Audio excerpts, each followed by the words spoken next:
Diretoria rubro-negra mentiu para Pedro. Diretor de Lazio descarta qualquer possibilidade de negociar Tati Castellanos com o Flamengo. Que história é essa, PQD? Vem.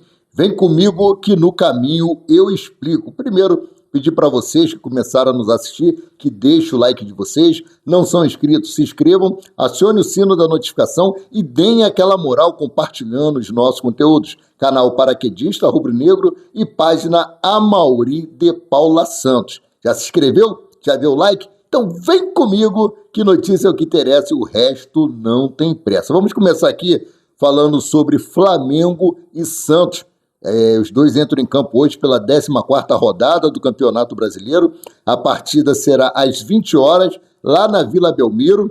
E o Flamengo aí vai defender a sua invencibilidade. O Flamengo é o primeiro colocado, com 27 pontos. Logo em seguida, em segundo lugar, vem o Cruzeiro com os mesmos 27 pontos. Porém, o Flamengo, no critério de desempate, que é o saldo de gols, o Flamengo está aí muito à frente. Fora que o Flamengo também tem um jogo a menos. Esse jogo será transmitido pela Premier no pay-per-view, não vai passar na TV aberta, tá? Para vocês ficarem cientes aí. Flamengo, Felipe Luiz tem uma dúvida, que é na lateral esquerda. Ele não sabe se vai improvisar Guilherme Varela ou se vai entrar com Matias Vinha. Eu acho muito aí que o Flamengo deve entrar com o Guilherme Varela, já que Matias Vinha está vindo de uma lesão muito grave, apesar de Felipe Luiz ter elogiado o Matias Vinha na última coletiva de imprensa, falando que ele está treinando bem e por isso ele ganhou o direito de pelo menos estar no banco de reserva. Antes de falar aqui sobre como chega o Flamengo, como chega o Santos, eu quero, e a arbitragem também desse jogo, quero agradecer aí que o programa de hoje, né, está sendo patrocinado pelo Suco Del Valle. Você toma 1, toma 2, toma 3, toma 4. Agradecer a Del Valle aí que está patrocinando esse vídeo do canal Paraquedista Rubro-Negro. É só você escolher o sabor que você quer. Tem 4 aí, ó. 4 para vocês escolherem, tá? Vamos lá. Santos e Flamengo se enfrentam nessa quarta-feira às 20 horas na Vila Belmiro pela 14ª rodada do Campeonato Brasileiro. E o Premier transmite a partida ao vivo. Estaria acompanhando aí ao vivo essa partida, tá? O Santos busca dar sequência na campanha de recuperação após deixar a zona do rebaixamento na última rodada. Antes da pausa na competição, o Peixe aí pode ganhar algumas posições. Caso vença o Flamengo, como o Vasco e Inter não entrarão em campo pelo torneio neste meio de semana, o time alvinegro pode terminar a rodada até na 13ª colocação, dependendo de uma combinação de resultados. O negócio não está bom para o Peixe, não. Tá? O Flamengo manteve o embalo diante da Copa do Mundo de Clubes e continua na liderança com um jogo a menos, mas é perseguido de perto pelo Cruzeiro. Para tentar abrir distância, o Flamengo aí espera ampliar a sequência como visitante indigesto na Vila Belmiro. Nas últimas 4 partidas no estádio, venceu todas, 1-0 em 2024, 4-0 em 2021, 2-1 em 2022 e 3-2 em 2023. Ou seja, o Flamengo tem uma sequência muito boa de vitórias em cima do adversário de hoje, dentro da casa deles, tá? Vou trazer aqui prováveis escalações, tá? E como chega cada time. Para o duelo contra o Flamengo, o técnico Kleber Xavier precisará lidar com a ausência do meia-campista Benjamin Hollister, um dos destaques do Santos nas últimas rodadas. Em seu lugar, o treinador terá o retorno do meia-campista, o meia-atacante Neymar, que estava suspenso no jogo contra o Fortaleza após ser expulso na partida contra o Botafogo.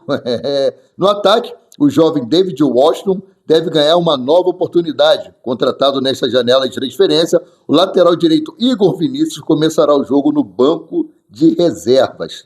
Tá? Provável escalação do Santos: Gabriel Brazão, Escobar, João Basso, Luan Pérez e Souza, Thomas Rincon, Zé Rafael e Neymar, Barriel, Guilherme e David Washington. Essa daí é a provável escalação. Gente, a escalação oficial de ambas as equipes saiu 1 hora antes da partida, tá?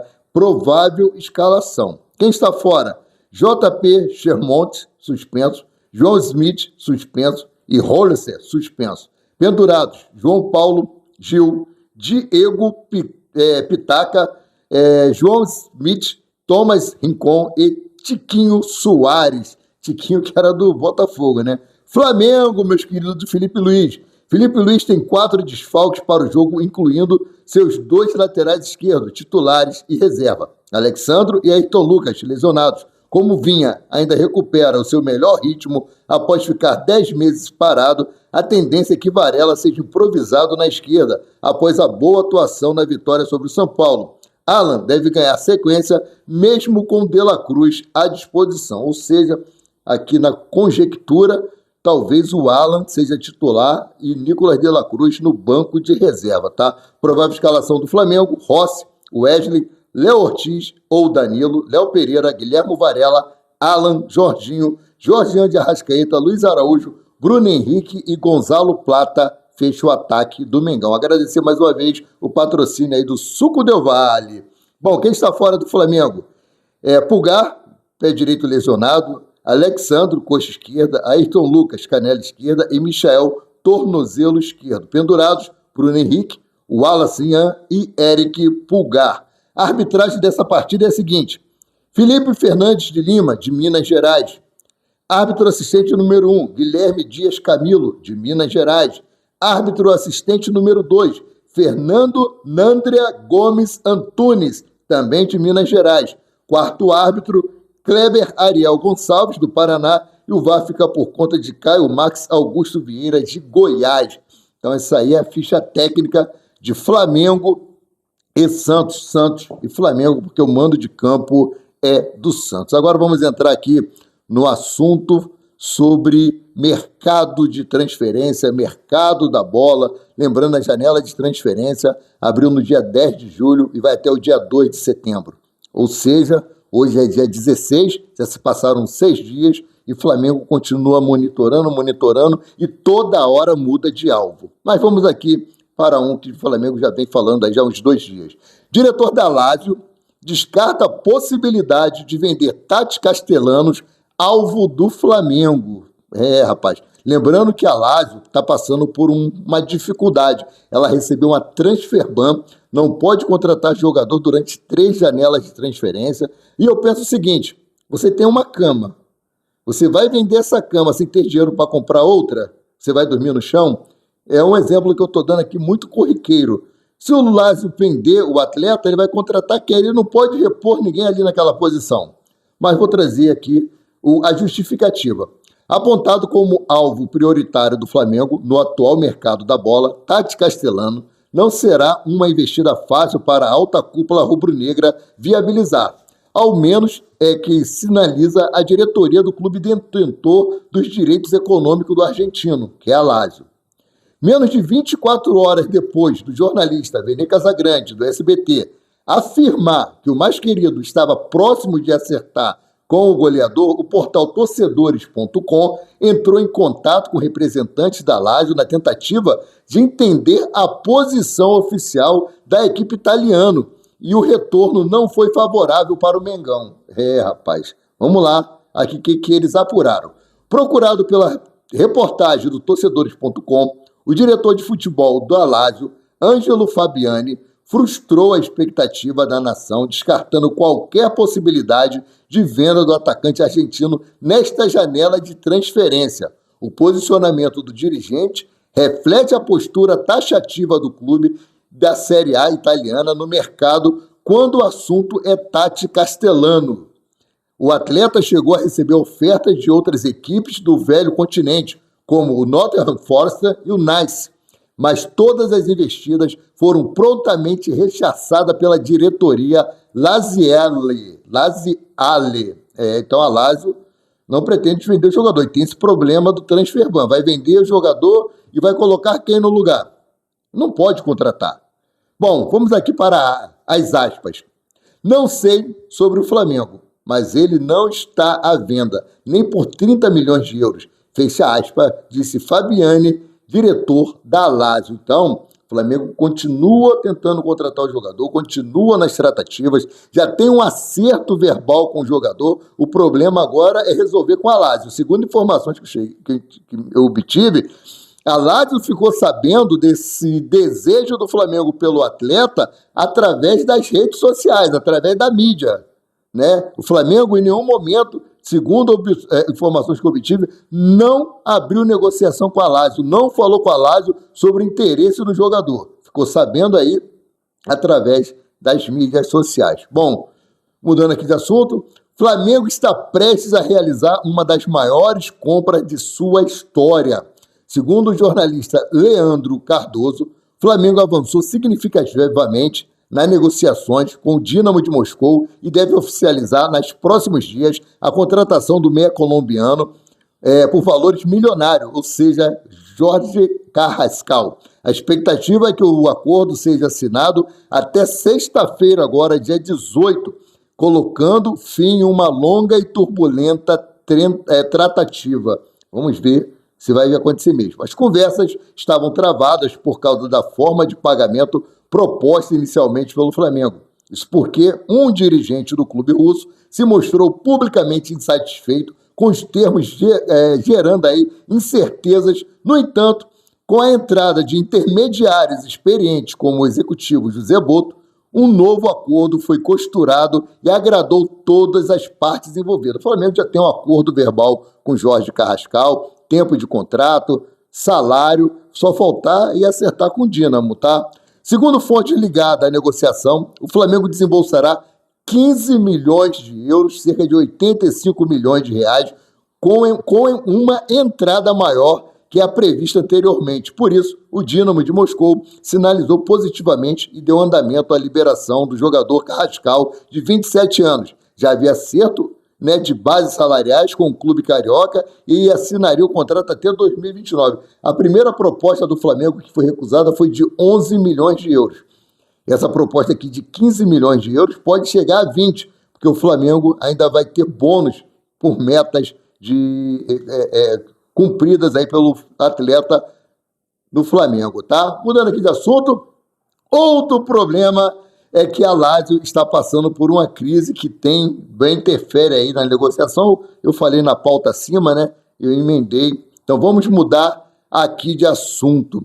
Sem se acertar com a Roma, Flamengo pode negociar o Wesley com o clube russo. Essa negociação de Wesley, eu acho que não vai sair nessa janela de transferência, meus queridos. As tratativas para a venda de Wesley, lateral direito do Flamengo, para a Roma, esfriaram nos últimos dias, tá? Apesar do técnico do time italiano, Gianpiero Gasperini, insistir na contratação do jogador, a Roma e o clube da Gávea ainda não se resolveram com relação aos valores da transferência. E o Zenit da Rússia aparece como uma nova e forte candidato para levar o lateral de 21 anos. Wesley já teria, inclusive, conversado com seu staff e dado sinal verde para que as negociações acontecessem, tá? Tem ainda a influência do Gerson que está lá, eu vou trazer aqui a informação. A Roma ofereceu ao Flamengo, entre valores fixos e variáveis, aproximadamente 22 milhões de euros, e o Wesley ficaria aí distante, muito distante, dos 30 milhões de euros que o Flamengo pretendia vendê-lo no início do ano. Tá? E o Gerson, novo reforço do Zenit, como melhor amigo e referência para o Wesley, trabalhou nos bastidores para convencer o lateral a se juntar a ele em São Petersburgo. Ou seja, Gerson está ajudando ali nas tratativas, batendo papo, vem que é bom, a grana é boa, que não sei o quê, tá? Aqui, a proposta dos russos, entre valores fixos e variáveis, chega a 28 milhões de euros, montante muito mais próximo dos 30 milhões que o Flamengo desejava anteriormente, tá? Se a Roma chegar com os 25 milhões de euros, o Flamengo negocia. Se a Roma chegar com 28 milhões, negocia também. Então, vamos lá, continuando falando aqui sobre o mercado da bola, agora vamos entrar no assunto Ezequiel Barcos, tá? Flamengo ainda não desistiu de Ezequiel Barcos, meia-campista argentino do Spartak Moscou, e continuou aí tentando contratar o jogador. A notícia mais recente é de que os russos recusaram uma nova investida do Mengão. Tá? De acordo com o jornalista russo Udarit, o Flamengo subiu a proposta para Ezequiel Barcos para 15 milhões de euros fixos, além de bônus por metas atingidas como valores não revelados. Tá? No entanto, o Spartak Moscou segue fazendo jogo duro e também recusou a segunda oferta do Flamengo. A anterior era de cerca de 14 milhões de euros, o Flamengo subiu aí 1 milhão de euros, tá? Bom, após a segunda oferta rejeitada, o Flamengo ainda não voltou a fazer uma nova investida pelo jogador. Por enquanto, não existem novas conversas sobre o possível negócio e a transferência, por hora, está totalmente paralisada, tá? O Spartak Moscou, porém, já teria revelado que sua pedida para vender Ezequiel Barcos é de 20 milhões de euros, ou seja, 30 milhões de reais na cotação atual. Só para refrescar a memória de vocês, Ezequiel Barco está passando por um problema familiar e isso pode ajudar nas tratativas para ele poder vir para o Flamengo. Como já falei em outros vídeos, a esposa dele tem pressionado para que ele volte para o futebol sul-americano, está ameaçando pedir o divórcio e impedi-lo até de ver o seu filho, tá? Bom, agora vamos falar aqui sobre Pedro, que os staff dele está alegando que a diretoria mentiu para Pedro e justificou aí a negativa jogando no colo da gestão anterior, tá? Vou trazer essa informação aqui para vocês. A saída de Pedro do Flamengo é uma questão de tempo. Após a crise com o técnico Felipe Luiz se tornar pública e insustentável, o empresário do jogador entrou em campo para acelerar o processo. Ele prometeu que o clube receberá propostas oficiais pela venda do atacante até a próxima segunda-feira. Próxima segunda-feira é dia 21 de julho, tá? A informação do jornalista Jorge Nicola deixa claro que a prioridade agora é encontrar um novo destino para o Camisa 9 o mais rápido possível, tá? E ainda de acordo com Jorge Nicola, o staff de Pedro já trabalha com o sinal verde do Flamengo para a transferência. A promessa do empresário de que as ofertas chegarão à mesa do clube em breve e o movimento que faltava para transformar a especulação em negociação em coisa concreta, tá? Foco principal é uma grande liga na Europa, onde o jogador teria a chance de se provar novamente em alto nível. O mercado da Arábia Saudita também surge como uma alternativa financeiramente muito atrativa, com certeza, mas é fim de carreira lá, tá? Os representantes da diretoria teriam irritado o atleta depois de uma promessa de valorização salarial não cumprida depois de uma lesão e uma recuperação exemplar em 7 meses. Ele teria recebido a promessa de que, quando estivesse 100%, teria o seu salário aumentado, tá? Só que a nova gestão não mostrou o mesmo empenho para cumprir promessa, né? Disse Pedro, né? Nesse momento ele foi abrir o jogo. A diretoria atual justificou o seguinte, tá? Olha só, era uma promessa da gestão anterior, fecha aspas, logo sem compromisso com a atual. Se não foi a gestão atual que fez a promessa, eles estão cobertos de razão. Se não estava ali assinado, não estava escrito, meu irmão, aprendi no quartel. O que vale é o que está escrito. Então, PT, saudações, Pedro. Briga aí, conquista seu espaço novamente. Você é craque. É um jogador cheio de recursos. Não pode ser preguiçoso. Tá? Meus amigos, 20 horas, Flamengo e Santos, pela Premier, no pay-per-view, estaria acompanhando. Talvez eu faça uma live aí para poder acompanhar esse jogo. Mais uma live aí, vou fazer uma live com o patrocínio do Suco Del Valle, né? Sendo assim, eu, Maurício Paula Santos, o paraquedista rubro-negro, fico por aqui, voltando a qualquer momento com mais notícias sobre o rubro-negro, mais querido e mais amado do Brasil e do mundo, o Clube de Regatas do Flamengo. Saudações e fiquem com Deus.